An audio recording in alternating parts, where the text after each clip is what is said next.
Welcome back to MMA Al Dente. I am the guy who picked Carlos Newton to defeat Renato Verissimo. And I'm here to talk about Alex Pereira versus Jiri Prochazka, the main event for UFC 295. Alex is 36 years old, 8-2 as a pro, and he's got 1 inch of height over 31-year-old Prochazka, who is 29, 3-1 as a pro, and has the same reach. Alex is now 1-0 as a light heavyweight, and it was a big win. He beat Jan Blachowicz, former champion, and a guy that I believe was coming off of a draw in a title fight himself in that fight. So the win meant a lot, even if it was by split decision. I think it was split. Either way, it was a close fight, a hard-fought fight, and Alex Pereira, I think the best way to describe it is he out-hustled Jan Blachowicz. And he survived him in round 1, and altogether proved himself more as an MMA fighter, but also as a light heavyweight. And now here he is fighting Jiri Prochazka, the former champion who never lost his belt. Or is that Jamal Hill? Either way, it's a clusterfuck, and I'm glad we're getting a title fight to settle things. And Jamal Hill will be fighting when he comes back.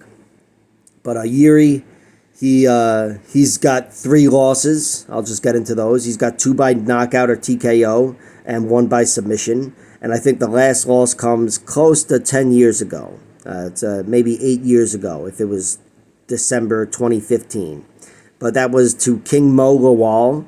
That's the one real knockout loss where he came in with his hands down, scratching his legs, and he got sat on his ass with a big right hand. King Mo was a monster wrestler who had a monster right hand.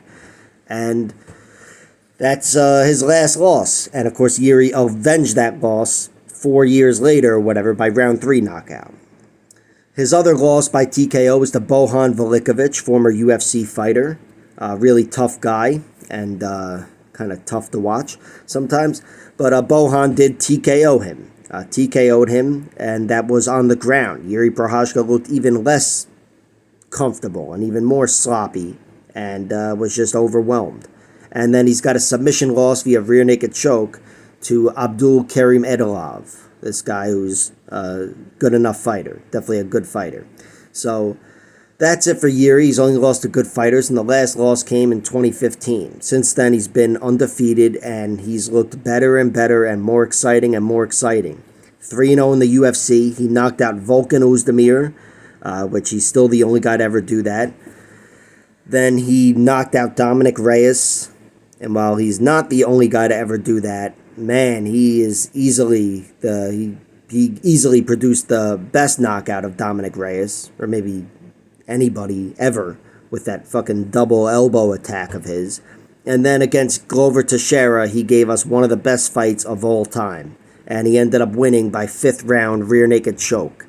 The last possible outcome in my mind in that fight. I don't know about rear naked choke, but 5th round submission. I guess a triangle would have surprised me a little more. But that really impressed me. However, he did give me some doubts in that fight as well. Glover Teixeira was catching him. Glover Teixeira was definitely out-grappling him every round, which I don't think is a big threat here with Alex Pereira, although he's an underrated grappler, Alex Pereira. But I think the left hooks from Glover Teixeira and the sneaky punches, that's what gives me cause for concern. That combined with having seen his chin fail, even if it is coming up on 10 years ago, it gives me concern. Glover Teixeira is a very good, tight striker, disciplined striker, throws tight hooks, but he doesn't have the power, near the power of Alex Pereira. Alex Pereira's got superpower, even at this weight class. So Jiri Prochazka, his defense has to be up to snuff, or whatever the fuck, I don't know. I don't know why I commit to these expressions when I don't even know what the fuck they mean.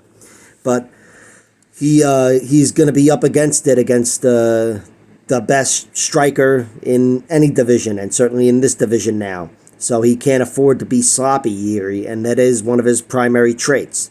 But he is a madman. He brings an incredible tornado of offense. He's definitely good enough and dangerous enough to knock out Alex Pereira, whose chin I also have some doubts in. I'll get to that in a second. But if he doesn't knock him out, that pressure of his will break anybody along the way. You know, Jiri's just a tornado of offense. So he's just he was the former champion for a reason, and he's one of the best fighters in the world, absolutely in his prime right now, and there's not a lot of reason to doubt him, aside from the few doubts I laid out. With Alex Pereira, you know, I have my doubts about him.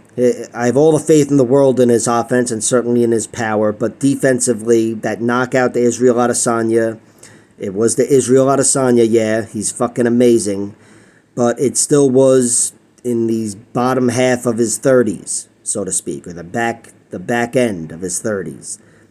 He's now 36, and that loss was a few months ago, whatever it was, 7 months ago.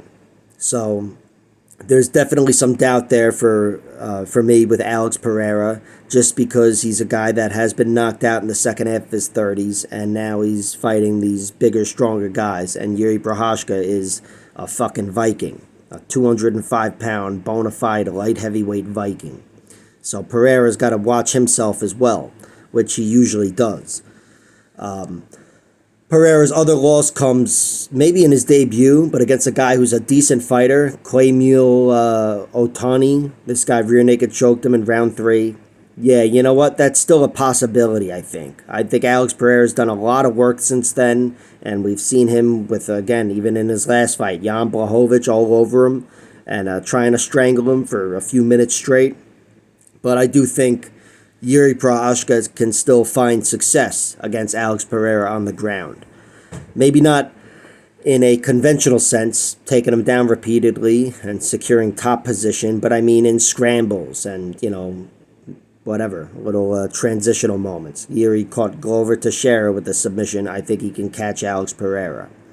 But here in this fight, I do think either guy can get finished. I really think Jiri Prochazka brings that style where Alex Pereira is not going to be able to dictate things from afar, really. I think this is going to be a case of do or die. A chin is going to fail here. And I'm siding with Alex Pereira. I don't have a lot of, it's not like I have a lot of faith in either guy's chin holding up against the other one's offense. When I say these guys have bad chins or whatever, they're the best fighters in the world. It's not like they're going to get knocked out in every fight, but it's a matter of their offense. Each guy's offense is so fucking potent and so strong, specifically, you know, with power. I think you have to worry about these guys' chins. And I do think this fight is going to end with a knockout. That's my prediction, and I'm favoring Alex Pereira. I think he's got more power, and I think Jiri Prochazka will invite a lot more opportunities for Alex Pereira just by being Jiri Prochazka. He may not be, you know, a full tornado right away, but I think they'll mix things up, and, you know, he's going to feel something he doesn't like, eat a calf kick the wrong way, and then turn up the pressure. And I think Jiri Prochazka is going to leave himself open. Alex Pereira is going to catch him. I don't think it'll be a TKO victory. I think it'll be a knockout, or at least, you know, a serious dropping and then pounding out. But Pereira's the pick. And, of course, if I'm wrong, my second pick would be Jiri Prochazka via knockout. I bet on Alex Pereira, and I bet on the under as well. The under, even though it's 1.5 rounds, it is set at plus 115 for under 1.5 rounds. I'm not in love with that because these guys are scheduled to fight 5 rounds, and you know, I'm sure they're bringing some tactics into the fight here that are meant to slow things down. But I do think this shit is going to hit the fan. Once one of them gets hurt, he's going to turn it up and try to hurt the other one, and boom, something's going to give once these two guys start banging. So Pereira with a left hook getting it done is the pick, and we'll see what happens. Like, share, subscribe, all that horse shit. Check out my other videos.